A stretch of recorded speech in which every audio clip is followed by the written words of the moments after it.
നിന്റെ കഥ എൻ്റെ ആണുങ്ങളുടെയിലും ശരിക്കും എഴുതിയിട്ടുള്ള പുരുഷന്മാരെന്ന് പറയുന്നത് പ്രണയത്തിൽ വരുന്ന പുരുഷന്മാരായിരുന്നില്ല.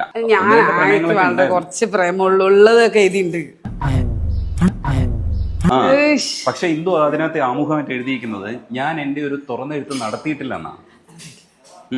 എപ്പോഴാണ് ഈ തുറന്നെഴുത്ത് നടത്തുക? എനിക്കിപ്പോഴും ഞാൻ ഒരു കോളേജ് ഡേയ്സ് ഒക്കെ വരെയുള്ളതൊക്കെ അതിൽ എഴുതിയിട്ടുണ്ട്. മറ്റു കാര്യങ്ങളൊക്കെ ജസ്റ്റ് വന്നു പോവാന്നല്ലാതെ ഒന്നും എഴുതിയിട്ടില്ല. വെറുതെ ചോദിച്ചാ ഒരു പൂശ വെച്ചോണ്ടല്ലോ. എനിക്കൊരാളോട് പ്രേമുണ്ട്, അയാളെ എഴുതിയാലോ എന്ന് ആഗ്രഹിക്കുന്നുണ്ട്. അത് നമ്മൾ കാത്തിരിക്കും.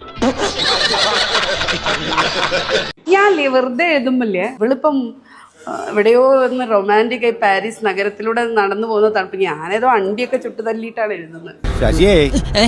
നല്ല ഇടി വെട്ടുന്ന ലക്ഷണം ഉണ്ടല്ലോ. ഒരു പാമ്പ് കടി കൂടി പ്രതീക്ഷിച്ചോ? മാധവിക്കുട്ടിയുടെ എഴുത്തിനെ പറ്റിയിട്ട് നമ്മൾ സംസാരിക്കുമ്പോൾ അതിൽ എൻ്റെ കഥ തന്നെ നമ്മൾ എടുക്കുമ്പോൾ അതിനകത്ത് ഫിക്ഷൻ എത്രയാണ്, യാഥാർത്ഥ്യം എത്രയാണെന്ന് നമ്മൾ തിരയാൻ ശ്രമിക്കും. അങ്ങനെ ഒരു സംഭവം ഉണ്ടായോ? ഉണ്ടായി. ഞാൻ അറിഞ്ഞില്ല. ഞാൻ വിശ്വസിക്കില്ല. മഹിയായിട്ട് പറഞ്ഞാൽ എന്റെ വാക്ക് പഴയ ചാക്കും. അപ്പോൾ കഥയെഴുത്തിൽ ഇന്ദുമേനോനും പുലർത്തുന്ന ഒരു രീതി എന്ന് പറയുന്നത് ഡെയിലി ലൈഫിൽ വേറൊരു രീതിയിലുള്ള ഇന്ദുമേനോനുള്ളപ്പോഴും കഥയിൽ ഭയങ്കര എക്സ്ട്രീം ലെവലിലാണ് എഴുതുന്നത്. പക്ഷെ സ്വന്തം അനുഭവം അല്ലെങ്കിൽ ആത്മകഥ എന്നുള്ള അർത്ഥത്തിൽ എഴുതുമ്പോൾ നീ എന്താണ് വിചാരിച്ചത് ഞങ്ങൾ പൊട്ടന്മാരാന്നാ? മാധവിക്കുട്ടിയോട് വ്യക്തിപരമായിട്ട് വളരെയധികം അടുപ്പമുണ്ടായിരുന്ന ആളാണ് ഞാൻ. എന്നെ കൊല്ലാതിരിക്കാൻ പറ്റുമോ?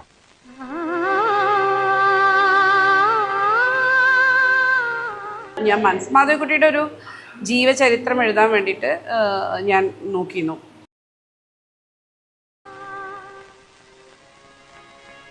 ഇല്ല അല്ലേ? ഒരു ഘട്ടം കഴിഞ്ഞപ്പോഴേക്ക് മനസ്സിലായി, അതായത് തികച്ചും ഭ്രമാത്മകവും ഭാവനാത്മകവുമായ ഒരു ലൈഫ് ലീഡ് ചെയ്യുന്ന ആളാണ് മാധവിക്കുട്ടി. അത് താൻ എനിക്കിട്ടൊന്ന് താങ്ങിയതാണല്ലോ. കാരണം നിന്റെ ഈ ദേഹം മുഴുവൻ അസൂയ, കുശുമ്പ്, പിന്നെ ഒരു ചാക്ക് പൊസസീവ്നെസ്സും. അവർ സത്യം എന്ന് പറയുന്നത് സത്യമേ ആയിരിക്കില്ല. എന്നാൽ അവർ പലപ്പോഴും നുണയാണെന്നും ഭാവനയാണെന്നും പറഞ്ഞ് എഴുതിയിട്ടുള്ള എല്ലാ കാര്യങ്ങളും ചിലപ്പോൾ സത്യവുമാവും. ഞാൻ പ്രേമത്തിന്റെ ആരാധകനായ ഒരു വികാര ജീവിയാണ്.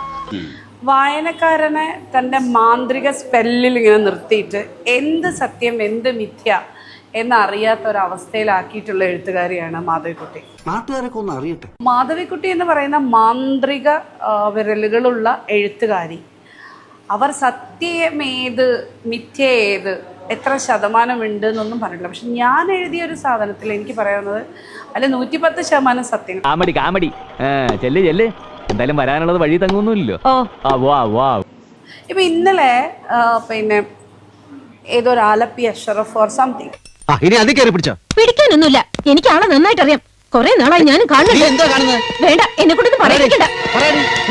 അങ്ങനെയുള്ള ഒരാളുടെ ഒരു ഓൺലൈനിൽ ഒരു വാർത്ത വന്നു. ആ സംവിധായകന്റെ ഭാര്യയെ, ഒരു ഡബിങ് ആർട്ടിസ്റ്റിന്റെ ഭാര്യയെ കൊന്നുകുഴിച്ചു മൂടി എന്ന് പറഞ്ഞിട്ട് ആ കഥ എൻ്റെ ഇതിലുണ്ട്.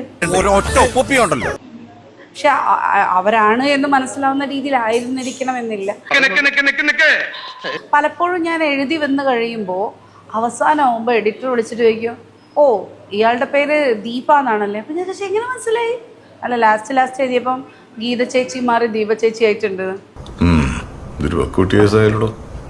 ചെറുതായിട്ട് മനുഷ്യരോടൊന്നും സ്പർദ്ധ വെക്കാൻ കഴിയുന്നില്ല. ജീവിതത്തിന്റെ അടുത്ത പകുതിയിലേക്ക് പോവാണ്. ഞാൻ 100 വയസ്സ് വരെ ജീവിക്കും. അതുകൊണ്ടാണ് ഞാൻ ഇത്രയും ഉറപ്പായിട്ട് പറയുന്നത്. എന്ന് ഞാൻ തന്നെ എങ്ങനെ പറയാ? ആത്മപ്രശംസ എനിക്കിഷ്ടമല്ല. അല്ല, ഞാൻ പറഞ്ഞോളൂ.